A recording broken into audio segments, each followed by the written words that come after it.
My dear masters, my dear friends and my dear gods, எல்லோருக்கும் வணக்கம். இன்னைக்கு teachers day. தியான ஆசான்கள் மற்றும் தியான ஆசிரியர்களை எல்லாருக்குமே ஆசிரியர் தின நல்வாழ்த்துக்கள் தெரிவித்துக்கிறேன். மை டியர் மாஸ்டர்ஸ், எல்லாருக்கும் wishing you happy teachers day for all meditation teachers and meditation masters. My dear masters, ஒவ்வொருத்தருடைய வாழ்க்கையிலையும் ஆசிரியர் என்பவர் ஒரு பெரிய ரோல் பிளே பண்ணுவாங்க. முதலாவது குரு தாய், இரண்டாவது குரு தந்தையார், மூன்றாவது குரு தான் குருமார்கள். நமக்கு ஞானம், ஒழுகிய ஞானமாகட்டும் ஆன்மீகமான ஞானமாகட்டும் யார் கொடுப்பார்கள் அப்படின்னா டீச்சர். அதுக்காக டீச்சர் என்பவர் ஒவ்வொருத்தருடைய வாழ்க்கையிலையும் மிக முக்கியமான ரோல் பிளே பண்ணுவாங்க. இங்க டீச்சர்னா யாரு? வெறும் பௌதிகமான காணாச்சா சொல்லி கொடுக்குறவங்களா, இல்ல சோசியல் ஸ்டடிஸ், சயின்ஸ், மேத்ஸ் இந்த மாதிரி சொல்லி கொடுக்குறவங்க மட்டுமே வா டீச்சர் அப்படின்னா, நம்ம வாழ்க்கையில யாருன்னெல்லாமே சந்திக்கிறோமோ அவங்க எல்லாமே நம்ம டீச்சர்ஸ் தான். நம்ம வீட்டுல இருக்கும் தாய் தந்தையார் மட்டுமே கிடையாது, மனைவி ஆகட்டும், கணவராகட்டும், குழந்தைகளாகட்டும், எல்லாருமே நம்முடைய குரு தான். நம்முடைய சூழ்நிலைகள் அவங்களும் நம்முடைய குரு தான். நம்ம சுற்றி உள்ள விலங்குகளாகட்டும், செடி கொடி மரங்களாகட்டும், அவங்க கூட நம்முடைய குருமார்கள் தான். மிக முக்கியமானது யாரு அப்படின்னா நம்முடைய நோக்கம்தான் நம்முடைய குரு. நம்முடைய சுவாசமே நம்முடைய குரு. ஒரு நோக்கமே இல்லாம இருந்தால் நாம எங்க பயணம் பண்றது அப்படின்ற விஷயமே நமக்கு தெரியாது. அதுக்காக தெலுங்குல பத்ரிஜி என்ன சொல்லுவாங்க அப்படின்னா, குரியே குரு அப்படின்னு. குரி அப்படின்னா டார்கெட், குரு அதான் நம்முடைய மாஸ்டர். நம்முடைய டார்கெட் தான் நம்முடைய குரு அப்படின்னு சொல்லி அர்த்தம். ஏன்னா நமக்கு டார்கெட் என்ன அப்படின்னு சொல்லி தெரிஞ்சுது அப்படின்னா அது ரீச் ஆகுறதுக்கு நம்முடைய பயணம் அந்த டைரக்ஷன்ல போகுது. அந்த டைரக்ஷன்ல போகும்போது நிறைய சூழ்நிலைகள் வருது, நிறைய பேருடைய ஃப்ரெண்ட்ஷிப் கிடைக்குது. அவங்க எல்லாமே நமக்கு இந்த ஞானத்தை கொடுக்குபவர்கள் மாஸ்டர்ஸ். இங்கே ஒவ்வொரு விலங்கு, ஒவ்வொரு இன்செக்ட் எல்லாருமே குருமார்கள் தான். எப்படி அப்படின்னு சொன்னாக்கா, இப்போ ஒரு சின்ன எறும்பு அதை நாம பார்த்தோம் அப்படின்னா, உலகத்துல இருக்கும் அனைத்து உயிரினங்கள்லயும் எறும்பு எதுக்கு ஃபேமஸ் அப்படின்னா டிசிப்ளின். ஒரு எறும்பு பின்னாடி ஒரு எறும்பு அப்படியே நேரா ஸ்ட்ரைட் லைனா போகும், பக்கத்துக்கு டீவியேட் ஆகாம போகும். ஏதாவது தடை வந்தது அப்படின்னா இந்த தடை யார் வச்சாருங்க, இது எதுக்காக இருக்கு, யார் இந்த மாதிரி பண்ணாரு அப்படின்னு சொல்லி அனலைஸ் பண்ணாது எறும்பு. அது ஏறி போயிடும், இல்லைன்னா சைட்ல இருந்து போயிடும். ஆனா அதோட டிசிப்ளின் மட்டும் அங்கே கம்மி ஆகல. எந்த நேரத்துல இருந்தாலும் எங்க இருந்தாலும் சரி அவங்க சும்மா உட்கார மாட்டாங்க. எறும்பு கண்டினியூஸா ஏதோ ஒரு வேலை செஞ்சுட்டே இருப்பாங்க. நீ ஜாஸ்தி நான் கம்மி அப்படின்ற ஒரு எண்ணங்கள் இருக்காது எறும்புகளுக்கு. எல்லாரும் கலந்து ஒரு டிசிப்ளின்டா ஒரு மிலிட்ரி லெவல்ல வேலை செய்வாங்க. சோ எறும்பு என்ற குருமார்கள் அவங்க மூலமா நாம வெறும் பௌதிகமா பார்த்தாலே இந்த அளவுக்கு நமக்கு தெரியுது. ஆன்மீகமாக அதனுடைய கான்சியஸ்னஸ்க்கு கனெக்ட் ஆனால் நமக்கு நிறைய விஷயங்கள் எல்லாமே தெரிய வருது. அதே மாதிரி ஒரு மரம், ஒரு ட்ரீ நீங்க பாத்தீங்க அப்படின்னா அந்த செடியாகட்டும், கொடியாகட்டும், மரமாகட்டும் எதுக்கு ஃபேமஸ் அப்படின்னா அதோட பேலன்ஸ் எங்கிருந்து கிடைக்கும், அதோட தாய் வேர் மூலமா கிடைக்கும். தாய் வேர் எங்க இருக்கும், கீழே மண்ணுல இருக்கும். அதாவது அந்த மரம் என்பது அந்த மண்ணுல, அதாவது ரொம்ப டீப் கனெக்ஷன் என்பது இருக்கும்.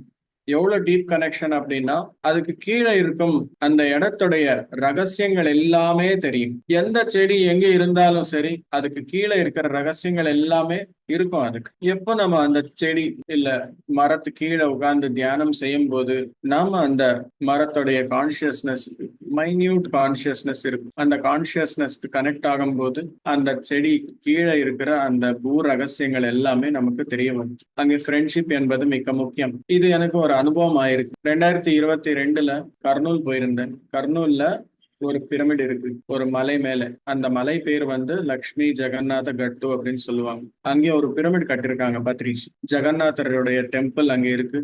அது பக்கத்துல ஒரு 40x40 பிரமிட் ஒண்ணு கட்டிருக்காங்க. அந்த டெம்பிள்ல ஒரு பெரிய ஆலமரம் இருந்துச்சு. அந்த ஆலமரம் கீழே உட்கார்ந்து மெடிடேஷன் பண்ணும்போது ஒரு 1000 வருடங்களுக்கு பின்னாடி அந்த இடத்துல என்ன நடந்தது அப்படின்ற விஷயங்கள் எல்லாமே அந்த செடி சொல்ல ஆரம்பிச்சிச்சு மாஸ்டர். இங்க நிறைய பேரு தியானம் பண்ணிருக்காங்க, நிறைய சக்திகள் எல்லாமே இருக்கு, கீழே பெரிய பெரிய உலகங்கள் எல்லாமே இருக்கு. ஆனா இந்த நேரத்துல ஒரு 50 வருஷத்துக்கு முன்னாடியிலிருந்து அங்க எல்லாமே நிறைய தேவையில்லாத செயல்கள் எல்லாமே செய்து இந்த எனர்ஜியை ஸ்பாயில் பண்ணிருக்காங்க அப்படின்ற விஷயங்கள் எல்லாமே அந்த செடியின் மூலம், அந்த ஆலமரத்தின் மூலம் எனக்கு எல்லாமே தெரிய வந்தது மாஸ்டர்ஸ். அதே போல் ஒரு நாய் நீங்க பாத்தீங்க அப்படின்னா ஒரு விசுவாசம் என்பது அந்த நாயின் மூலமா நம்ம கத்துக்க வேண்டியது. விசுவாசத்திற்கு ஒரு ஸ்பெஷல் யாரு அப்படின்னா நாய் மட்டுமே. வேற விலங்கு நீங்க எந்த விலங்கு பார்த்தாலும் சரி, நாய் மாதிரி விசுவாசமா நமக்கு இருக்காது. ஒரு வாட்டி அதுக்கு சாதம் போட்டால் நம்ம கூடயே இருக்கும்.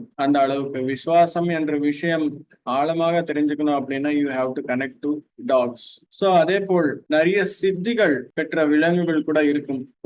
ஒரு கோழி இருக்கும். அதோட சித்தி என்ன அப்படின்னா டச் மூலமா எனர்ஜி பாஸ் பண்ணும். எக்ஸ் இருக்கும் இல்லையா, 10x, அது மேல உட்கார்ந்து அது அந்த ஹீட் டிரான்ஸ்ஃபர் மட்டும் பண்ணும் அப்படின்னு சொல்லி நம்மளுக்கு பௌதிகமா தெரியுது. அது உட்கார்ந்தால் 21 நாள்ல அந்த மொட்டையில இருந்து ஒரு சின்ன கோழி வெளியே வருது. இதுதான் நம்மளுக்கு பௌதிகமா தெரியுது.